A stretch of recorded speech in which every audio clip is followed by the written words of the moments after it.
룻기는 사사시대 말기에 베들레헴에 살던 평범한 가정이 겪은 일상생활에 대한 이야기를 기록하고 있습니다. 룻기의 시작은 한마디로 보면 어려움과 아픔, 시작 자체는 고난이었습니다. 그런데 하나님의 사랑으로 절망에서 소망, 슬픔에서 기쁨, 낙심에서 감사로 역전시키시는 하나님의 역사입니다. 신년 특세의 룻기를 계속해서 살펴보겠습니다. 룻기의 말씀을 살펴보면서 어려움 가운데 이끄시는 하나님의 사랑, 합력하여 선을 이루시는 하나님의 역사를 우리의 사랑, 우리의 역사로 이루어가는 귀한 은혜의 시간이 되기를 진심으로 기도합니다. 룻기 1장을 보면 룻기의 배경은 베들레헴입니다. 그리고 시대는 사사시대, 환경은 흉년. 제가 서두에서 이야기했듯이 룻기의 시작은 어려움과 아픔이다 라고 말씀드렸죠. 환경은 흉년, 영적으로 사사시대, 이런 곳이 바로 룻기의 시작입니다. 배경은 베들레헴이죠. 그들이 살고 있었던 곳은 베들레헴. 보통 베들레헴을 향해서 베들레헴 에브라다야 라고 우리 주님께서도 부르셨습니다. 베들레헴이라는 뜻은 떡집입니다. 떡집. 에브라다라는 뜻은 수확이 많음이라는 뜻을 가지고 있어요. 그러므로 베들레헴은 수확이 많은 떡집이에요. 왜 떡집이라 그랬을까요? 베들레헴은 풍성한 곳입니다. 풍성함이 있었어요. 그런데 흉년이 들어 지금은 먹을 것이 없습니다. 삶의 어려움이 시작되었습니다. 또한 사사시대로 하나님 없이 자기가 왕이 되어 살아간다는 영적 암흑의 시기이기도 합니다. 오늘 본문의 시작을 보면 영적인 암흑시대, 하나님의 사람들에게 있어서 영적인 암흑에 이르면 삶의 곤고함도 이른다는 거예요. 하나님의 사람들에게 있어서 영적으로 캄캄해지면 삶의 어려움도 뒤따르더라고요. 지금 바로 룻기의 가정 또한 그렇습니다. 그곳에 누가 있어요? 엘리멜렉의 가정입니다. 아내의 이름은 나옴이고 두 아들은 말론과 기론입니다. 그들이 베들레헴 풍성한 떡집에서 흉년이 들고 어려움이 생기자 베들레헴을 이제 떠나고 어디로 떠나요? 모압으로 떠납니다. 그들은 어떻게 되었습니까? 모압으로 피난을 가서 엘리멜렉은 죽고 두 아들은 모압 여자와 결혼하고, 그런데 10년 정도 어떻게 보면 평안하게 살았을 것 같습니다. 그런데 두 아들은 모두 죽고 나오미와 두 며느리만 남았습니다. 고난의 연속이죠. 사랑하는 성도 여러분, 우리도 하나님의 사람으로, 하나님의 백성으로 순례자의 길을 걸어가지만 때로는 어려움도 있고 고난도 있습니다. 새해에도 우리에게 늘 풍성함, 베들레헴만 있었으면 좋겠는데 하나님의 사람들에게서 시련도 있고 고난도 있을 거라는 겁니다. 흉년을 만나기도 해요. 그러면 그 고난과 어려움, 흉년의 시기에 하나님의 사람들은 어떻게 감당해야 할까? 하나님의 사람들은 그 시간을 어떻게 이겨내야 할까요? 베들레헴에 남아 있어야 합니다.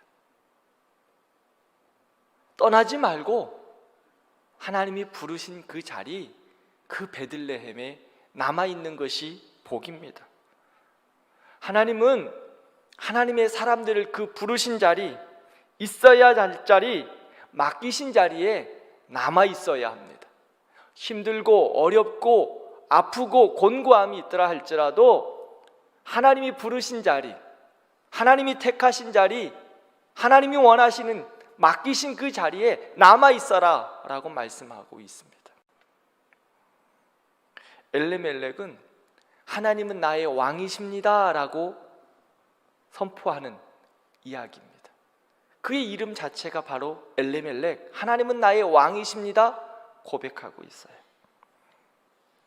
그는 하나님의 왕되심을 선포하고 하나님의 인도하심을 고백하는 자였어요. 그런데 그는 고난을 만나자 지금 베들레헴을 떠나 모압으로 갔습니다. 모압은 어떤 곳인가요? 신명기 23장 3절과 6절 말씀을 보면 암몬 사람과 모압 사람은 여호와의 총회에 들어오지 못하리니 그들에게 속한 자는 10대뿐 아니라 영원히 여호와의 총회에 들어오지 못하리라 라고 말씀하셨어요. 6절 말씀을 보면 너는 너의 평생에 그들의 평안과 형통을 영원히 구하지 말라라고 말씀합니다. 한마디로 말하면 하나님의 백성들 모압과 상종하지 말라 그 말씀입니다. 영원히 그들과 함께하지 말라. 실제로 모압은 이스라엘을 원수 취급했어요. 그리고 하나님을 철저하게 거절하고 거역하였고 우상을 섬겼어요. 그들의 삶은 하나님을 기뻐하시는 삶이 아니었습니다. 하나님을 대적하는 삶이 바로 모압이었어요. 그래서 거기에는 온갖 부도덕한 삶의 위협이 존재하고 있었습니다. 하나님을 떠난 삶의 대표적인 것이 바로 모압이었습니다.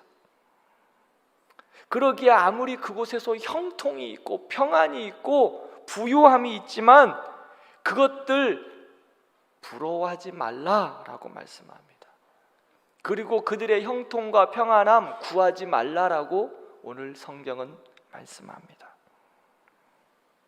그런데 엘리멜렉을 비롯한 그의 가족들은 그곳에 가면 혹시 양식을 얻을까 하여 모압으로 이주합니다. 1절에 나오는 거류하였다라는 말은 엘리멜렉이 모압으로 내려간 의도를 살펴볼 수 있어요.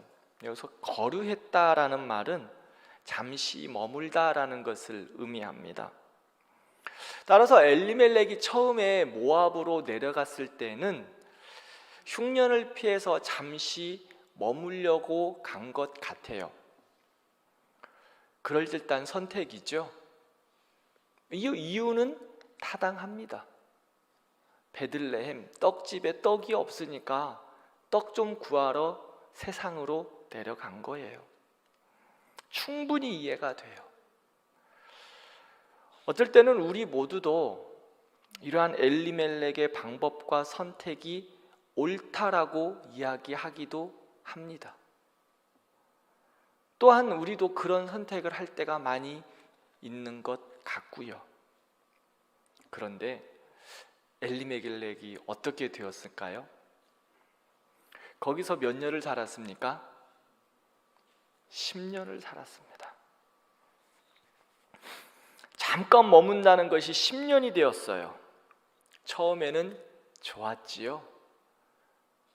흉년 있던 베들레헴에 떡이 없었는데 모압에 가니까 풍성하거든요. 그래서 잠깐 머물려고 했는데 그곳에 안주합니다. 세상이 좋아요. 그래서 그곳에 머물러 삽니다. 아들들을 어떻게 했습니까? 하나님이 기뻐하시지 않는 이방 여인들과 결혼시켰습니다. 모압에서 안주하면서 10년을 편안하게 삽니다. 그런데 어떻게 되었어요? 엘리멜렉이 죽었습니다. 그리고 계속하여 두 아들 말론과 기론도 죽음을 맞이합니다. 어려움을 만나게 되죠.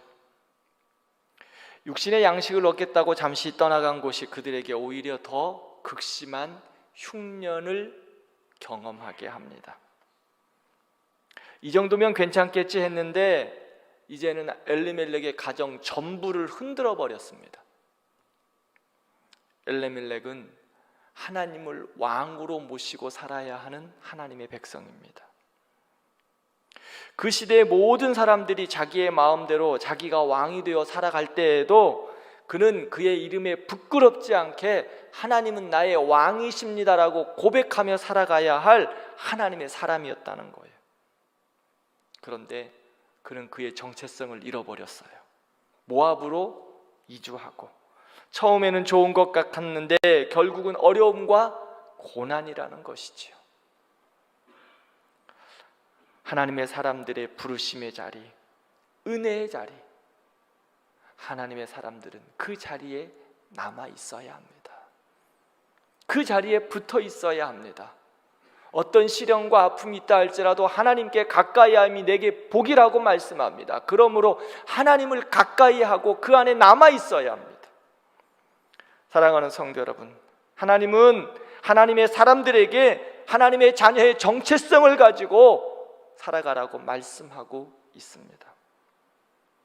베들레헴에 사는 모든 사람들이 모압으로 피해 모압에 가서 풍성한 안락한 삶을 선택했을지 모릅니다. 그래서 모두가 가는데 엘리멜렉도 따라갔을 수도 있어요. 잠시 거류하겠다라고 이야기하고 현실에 맞추어 살아갈 수 있었습니다. 다 그렇게 살고 있다고 말할 수 있습니다. 그러나 모두가 다 그렇게 산다고 할지라도 우리는 하나님을 왕으로 모시고 하나님을 신뢰하고 하나님을 믿고 살아가는 하나님의 백성들입니다. 그게 바로 주님이 우리에게 말씀하시고 원하시는 모습입니다. 다니엘 1장을 보면 느부갓네살의 왕은 유대의 좋은 인재들을 포로로 다 잡아왔어요. 그래서 자기 나라의 그 식민지화 시키기 위해서 유대의 어린아이들, 즉 젊은이들을 데리고 와서 교육시킵니다. 그중 다니엘과 세 친구도 포함되어 있습니다. 그들은 왕궁에서 좋은 대우를 받았습니다.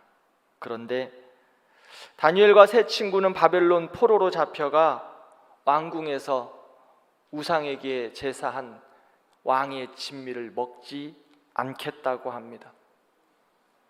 세상은 괜찮다고 합니다. 그럴 수 있다고 이야기합니다. 그러나 하나님의 사람들은 그럴 수 없습니다. 왜요? 하나님이 왕이시기 때문입니다. 이뿐이 아닙니다. 느부갓네살 왕이 금신상을 만들어 놓고 절하라고 합니다. 모두 금신상에 절하는 것이 무엇이 문제냐라고 이야기하죠. 처음에 왕의 진미를 먹는 것 그럴 수 있지요. 그러나 시간이 지나면 그 다음 금신상에까지 절하라고 하는 것입니다. 그럴 수 있다라고 모두 다 이야기해요. 그러나 하나님의 사람들에게는 그럴 수 없습니다. 다니엘 3장 18절 보면 다니엘과 세 친구들은 이렇게 고백합니다. 그렇게 하지 아니하실지라도 왕이여, 우리가 왕의 신들을 섬기지도 아니하고 왕이 세우신 금 신상에게 절하지도 아니할 줄을 아옵소서. 이게 하나님의 사람들의 모습입니다. 그렇지 아니할지라도, 그리 아니하실지라도 우리는 하나님의 사람으로 살겠습니다. 나의 시련과 아픔이 온다 할지라도 나는 그 자리에 남아 있겠습니다. 하나님의 방법으로 살겠습니다. 하나님의 뜻대로 살겠습니다. 말씀을 구하며 살겠습니다. 고백하는 겁니다. 하나님의 사람들이 순례자의 길을 걸어갈 때 오늘 찬상처럼 만사형통하리라, 그렇습니다. 만사형통할 것입니다. 그러나 세상이 원하는 만사형통 아닙니다. 하나님이 우리에게 원하시는 만사형통을 기도하시기를 바랍니다. 이게 하나님의 사람들의 정체성이고 하나님의 사람들의 당당함입니다. 그리고 하나님이 우리에게 요구하십니다. 그것을 원하시는 거예요. 우리는 다시 한번 고난의 현실 앞에, 또 우리에게 여러 시험 앞에서 우리가 어떤 모습을 가지고 살아가야 하는지 점검해야 합니다. 진정으로 하나님을 우리의 왕으로 모시며 그의 주권을 인정하고 살고 있는지 말입니다. 모든 것이 풍성한 풍년의 때에 하나님이 우리의 왕 되심을 기억하는 것 쉬울 수 있습니다. 그러나 어려움과 시험, 고난이 올 때, 흉년이 올 때, 그때에도 하나님을 기억하고 하나님의 사람으로, 하나님의 말씀으로, 하나님의 자녀로 남아 있어야 할 것입니다. 말씀을 맺겠습니다. 사랑하는 성도 여러분, 하나님이 우리를 부르시고 택하시고 인도하심은 은혜이고 복입니다. 그러므로 그 자리가 어렵고 고난스럽지만 흉년이 왔다고 피하면 그때에는 좋을 것 같지만 더 큰 아픔과 시련이 있어요. 그러므로 흉년이 왔다고 모압으로 피하지 말기 바랍니다. 올 한 해 하나님이 더 큰 일을 우리에게 보이실 겁니다. 저는 기대합니다.